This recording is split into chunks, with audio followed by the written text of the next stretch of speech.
इसी को रटना था, यही मेन चीज़ है।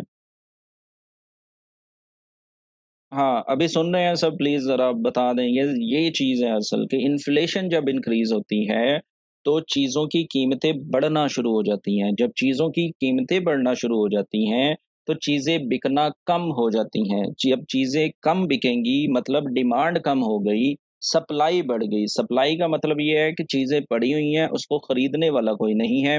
जब चीज़ें पड़ी हुई हैं, स्टॉक अवेलेबल है, वो बिक नहीं रहा, तो जो एम्प्लॉयर्स हैं, जो ओनर है, जो चीज़ों को भी यानी वो कॉस्ट कम करने के लिए जब चीज़ें नहीं बिकेंगी डेफ़िनेटली उसका एम्प्लॉइज़ का खर्चा उन पर पड़ रहा होगा, एम्प्लॉयर को सैलरी देनी पड़ रही होगी, तो वो अपना खर्चा कम करने के लिए एम्प्लॉयी को कहेगा भाई छुट्टी करो, मुझसे खर्चे पूरे नहीं हो रहे, प्लीज़ छुट्टी करो। वो छुट्टी करा देगा जिससे अनएम्प्लॉयमेंट बढ़ जाएगी, अनएम्प्लॉयमेंट बढ़ने की वजह से रिटेल सेल्स डिक्रीज़ होगी।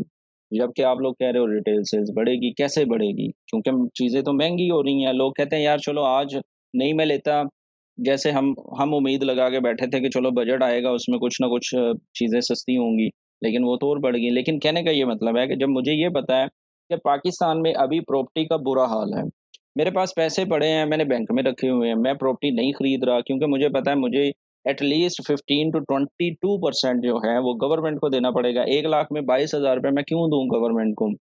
चाहे मैं बेच रहा हूँ यानी मैं बायर्स हूँ, चाहे मैं सेलर्स हूँ, मुझे देने पड़ रहे हैं। मुझे पता है कि ये इन्वेस्टमेंट सही नहीं है क्योंकि महँगी है चीज़, तो मैं नहीं खरीद रहा।